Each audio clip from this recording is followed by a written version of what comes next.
90% des combattants et combattantes foirent totalement leur cutting et si tu ne veux pas faire partie de ce pourcentage, je t'invite à rester sur cette vidéo. Déjà, qu'est-ce qu'on appelle cutting, qu'est-ce qu'on appelle rapid weight loss en anglais? Eh bien, c'est quand on perd au moins 5% de son poids de corps en moins d'une semaine. Il faut absolument pas confondre cutting avec la perte de gras parce que ce n'est pas du tout la même chose.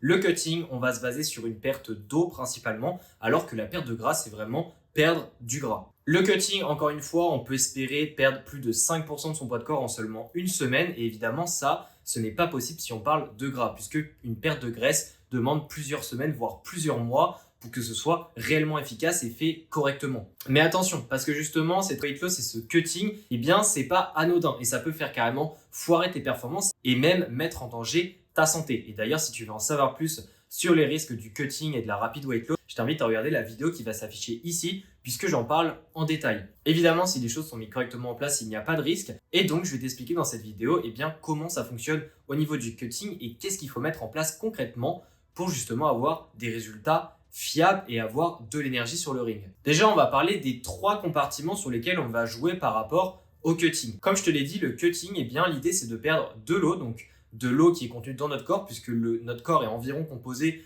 de 60 à 70% d'eau chez un adulte en moyenne. Et donc, on peut se permettre de perdre quelques pourcentages de cette eau, évidemment, sans arriver à des niveaux extrêmes qui sont dangereux pour la santé, je tiens quand même à le rappeler, ce qui permet d'atteindre sa pesée et autres en se déshydratant légèrement et surtout de manière contrôlée. Mais il n'y a pas que l'eau de notre corps qui nous intéresse, il y a également le glycogène et le sodium qui sont les 2 autres compartiments. Le glycogène, il faut savoir que environ chez quelqu'un de 70 kg, donc chez un combattant de 70 kg, eh bien on a environ 500 g de glycogène. Et il faut savoir que 1 g de glycogène retient environ 3 g d'eau, ce qui veut dire que si, imaginons, ce combattant enlève totalement ses stocks de glycogène, eh bien il peut espérer perdre 2 kg. Et c'est pour ça qu'on dit qu'en moyenne, couper totalement son glycogène, eh bien on peut espérer perdre entre 2 et 3% de son poids de corps. Et enfin, le 3e compartiment, eh bien c'est le sodium. Puisque le sodium, c'est un agent osmotique et qui retient l'eau, donc qui joue un peu comme un aimant à eau.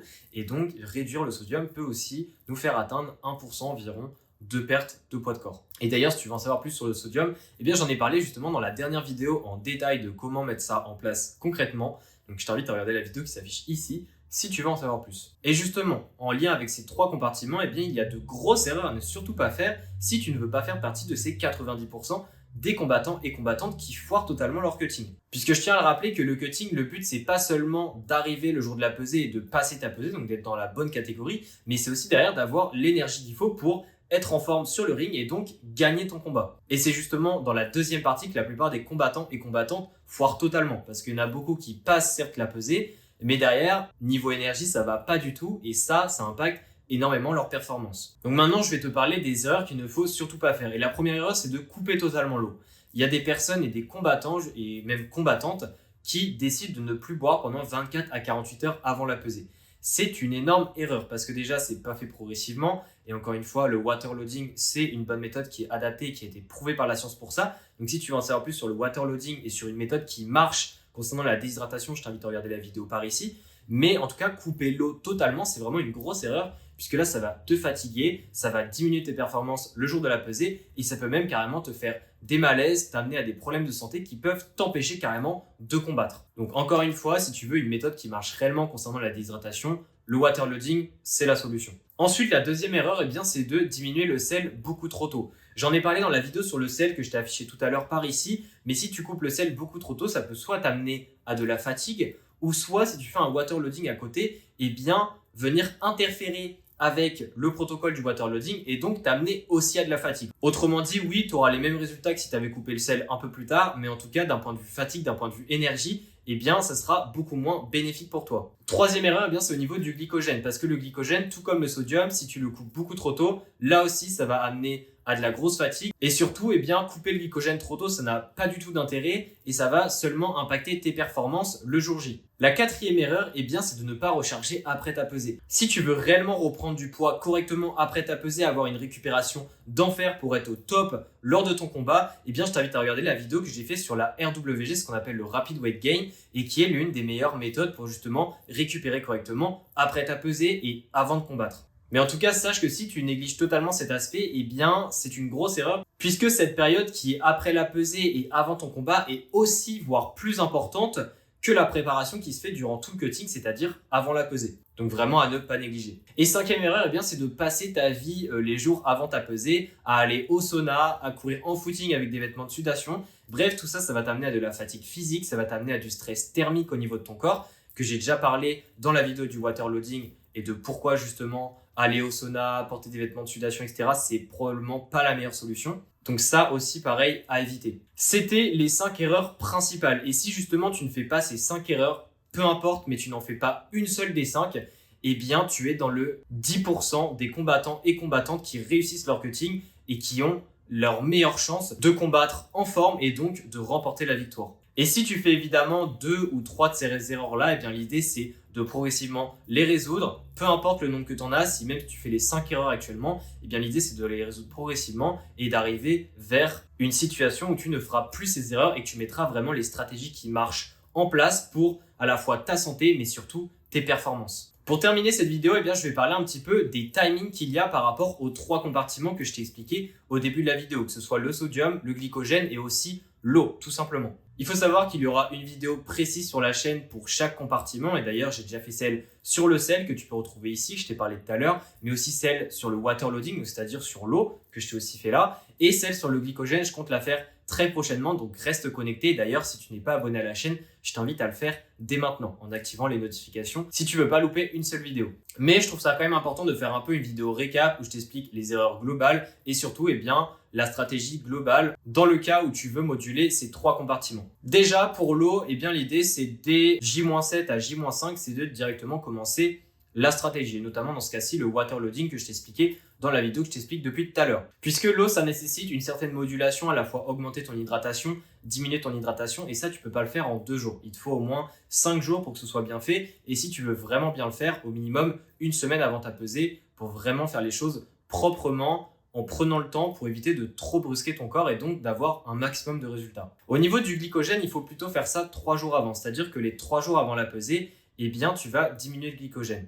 Mais là, ici, il y a des petites subtilités. Ici, je t'ai dit 3 jours, mais je t'ai dit 3 jours dans le cas où justement, tu vas être très faible en glycogène au moment de la pesée. Et que derrière, après la pesée, tu souhaites refaire le stock de glycogène pour justement être à fond lors de ton combat. Mais ici, il y a quand même beaucoup de points à faire attention, sinon ça peut totalement faire foirer ta compétition puisque tu auras une énergie très très basse durant ton combat. Puisqu'en effet, dans le cas où tu veux faire la diminution du glycogène avant ta pesée et remonter le glycogène après ta pesée, eh bien il faut que tu aies au moins, je dirais, 24 heures entre ta pesée et ton combat pour que justement ça se fasse bien. Parce que le glycogène, eh bien, quand tu as des taux très faibles en glycogène, que tu viens de diminuer ces taux-là, eh bien, ton corps peut pas refaire les taux de glycogène en un claquement de doigts. Il peut pas faire ça en 4 heures, il peut pas faire ça en 6 heures. Donc, si tu as ta pesée le matin et que tu combats l'après-midi, ça ne suffit pas. Si tu as ta pesée le matin et que tu combats le soir, ça ne suffit pas non plus. L'idée, c'est que tu combattes au minimum le lendemain. Et puis, si tu combats le lendemain, eh bien, évidemment, tu mets une stratégie en place que je parlerai pareil dans une vidéo prochainement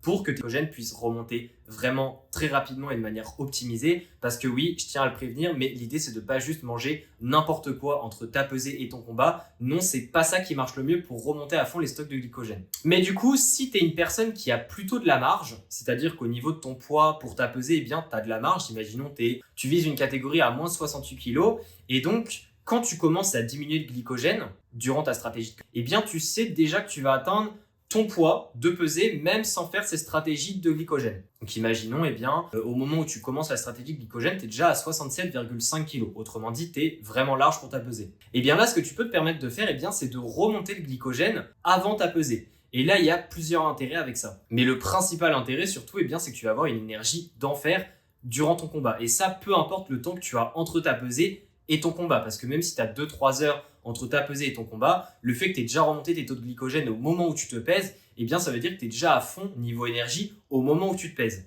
Et là, c'est super intéressant. Mais sauf qu'évidemment, cette stratégie-là, elle n'est pas faite pour tous les combattants et combattantes. Et surtout selon la catégorie que tu vises. Parce que si c'est une catégorie où d'habitude tu galères un peu à l'atteindre, il y a très peu de chances que tu aies suffisamment de marge pour te permettre justement de remonter le glycogène avant la pesée. Parce qu'en effet, là, il ne faut pas 3 jours avant la pesée, mais 5 jours au minimum avant la pesée pour mettre en place ces stratégies. Parce que l'idée, c'est pareil comme la stratégie d'avant, on va diminuer le glycogène pendant 3 jours. Mais sauf que, eh bien, les 2 derniers jours avant la pesée, on va remonter le glycogène. Donc, on va remanger beaucoup d'aliments riches en glucides, etc. Globalement, c'est ça la stratégie, même si c'est un peu plus précis, j'en reparlerai dans une autre vidéo. Mais du coup, eh bien, il te faut au moins 5 jours, mais ça veut dire que, encore une fois, il faut être super vigilant au niveau du poids que tu as au moment où tu vas commencer la baisse de glycogène. Parce que si au moment où tu démarres ta baisse de glycogène, tu es mettons à 69,5 kg et que tu vises 68 kg, eh bien le risque c'est qu'au moment où tu remontes le glycogène, à la fin, certes oui, tu as plein d'énergie, mais tu es toujours autour des 69 kg. Sauf si derrière tu as une stratégie, tu as le waterloading, etc. qui sont mis en place et où tu es vraiment confiant que ça va t'amener à moins de 68 kg. Mais si tu n'es pas confiant de ça, eh bien, il y a un risque que tu foires ta pesée, même si cette fois-ci, tu as beaucoup d'énergie. Donc encore une fois, là, c'est un sujet assez complexe. J'en ferai une vidéo dédiée parce que je pense qu'il y a beaucoup de choses à dire. Mais c'est pour quand même t'expliquer que, évidemment, il n'y a pas qu'une seule manière de faire. Il y en a plusieurs, ça dépend du contexte, ça dépend du temps, surtout que tu as entre ta pesée et ton combat. Ça dépend de la catégorie que tu vises. Est-ce que souvent tu as de la marge? Est-ce que souvent c'est compliqué? Et ça dépend évidemment de comment tu tolères aussi la diminution de glycogène. Parce qu'il y a des personnes où ça fait vraiment un rebond, ils ont un gros boost d'énergie. Il y a d'autres personnes où ça fait moins d'effet. Donc peut-être que ça vaut pas le coup de s'y pencher. Et puis le troisième compartiment, eh bien, c'est au niveau du sodium. Ça, c'est de le faire 2 jours avant, voire 3 jours avant. Ça dépend si tu manges beaucoup de sodium. Mais si tu veux en savoir plus, j'en ai parlé en détail dans la vidéo que je t'affiche par ici. Avant de terminer cette vidéo, je voulais quand même parler de quelques exemples pour un peu t'illustrer ce que je veux dire. Et je vais plus précisément te présenter différents pourcentages de cutting à faire, c'est-à-dire une personne qui doit perdre 2% de son poids de corps, une autre qui doit perdre 5%, etc. Et selon chaque, eh bien, sur quel compartiment il faut absolument se focus. Déjà, si on a un cutting léger, donc environ 1 à 2% du poids de corps qui doit être perdu d'ici la pesée, eh bien là, on est relativement large. Et là, ce que tu peux faire, c'est simplement diminuer le sodium et soit avec ça, faire un waterloading, ou soit faire une diminution légère des glucides. Et encore une fois, là, j'ai dit une diminution légère des glucides, donc ce n'est pas la même chose que ce que je viens de te parler avec le glycogène, le fait de couper tout. Là, c'est vraiment un autre level. Quand je dis couper le glycogène, c'est vraiment de plus du tout manger de glucides quasiment pendant 3 jours. Là, j'ai juste parlé d'une baisse légère de glucides. Donc évidemment, les deux sont possibles, donc soit waterloading, soit baisse légère des glucides. Et à côté de ça, tu mets du sodium. Mais moi, ce que je fais généralement avec mes combattants, c'est plutôt un waterloading avec une baisse de sodium. Parce que j'aime pas trop toucher aux glucides, vu que ça reste quand même le carburant pour justement tes combats. Alors bien sûr, c'est aussi possible de faire un mix des trois, de faire un waterloading qui est un peu moins vénère en quelque sorte, de faire aussi une baisse des glucides et de faire une baisse du sodium. Mais encore une fois, ça dépend aussi du combattant qu'on a en face de nous, ça dépend de toi, tes préférences personnelles, bref, ça dépend de beaucoup de choses aussi d'un point de vue personnel. Après, on a un cutting qui est un peu plus élevé, donc un cutting qu'on pourrait appeler modéré. Donc là, on est plutôt sur 3 à 5% de poids de corps de perdu durant le cutting.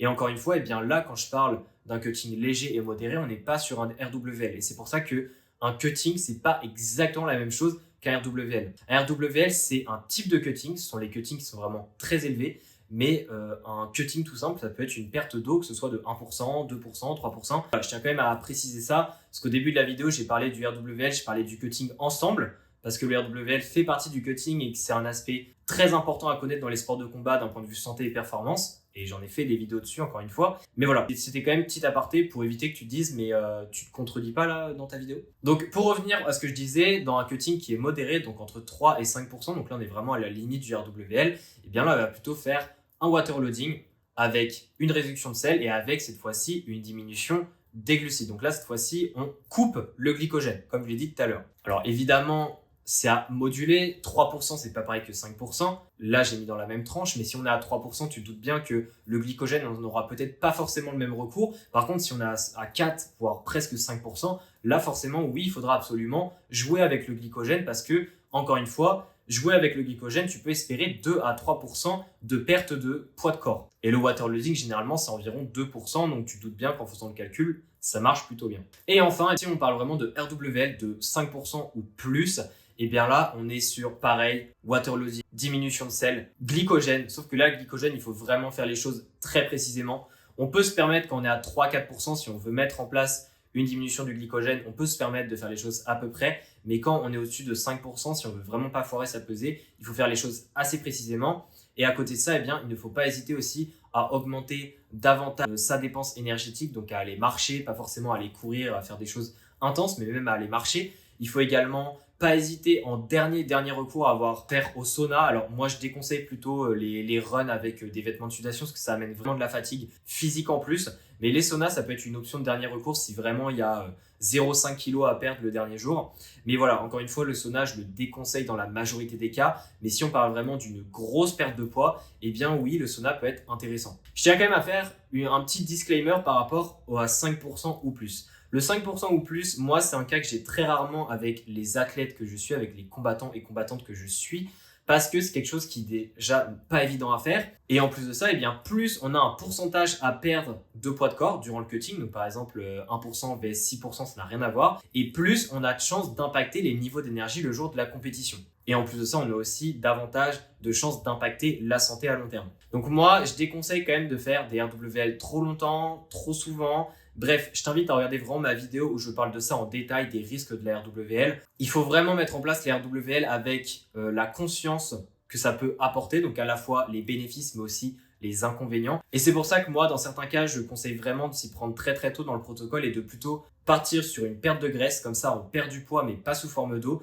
Et puis après les derniers kilos, eh bien, on les perd sous forme d'eau, ce qui peut parfois éviter de faire tout le temps des RWL et ça c'est beaucoup mieux pour le sportif. Donc si on reprend les trois cas possibles, c'est-à-dire cutting léger, cutting modéré et cutting sous forme de RWL, eh bien tu as vu que le timing n'est pas du tout le même. Et par exemple, si on a une pesée le samedi, eh bien un cutting léger, on peut très bien s'y prendre vu qu'on n'a que à faire un waterloading, une réduction de sel, on peut très bien s'y prendre 5 jours avant, comme ça au moins on est dans les temps. Donc autrement dit, si la pesée c'est le samedi, on peut s'y prendre le lundi et normalement tout devrait bien se passer si on suit évidemment le protocole comme il faut. Si on est plutôt sur un cutting modéré, eh bien pareil, on s'y prend environ cette fois-ci une semaine à l'avance. On met juste en place en plus le glycogène pour ajouter davantage d'effets et là on devrait être aussi dans les temps.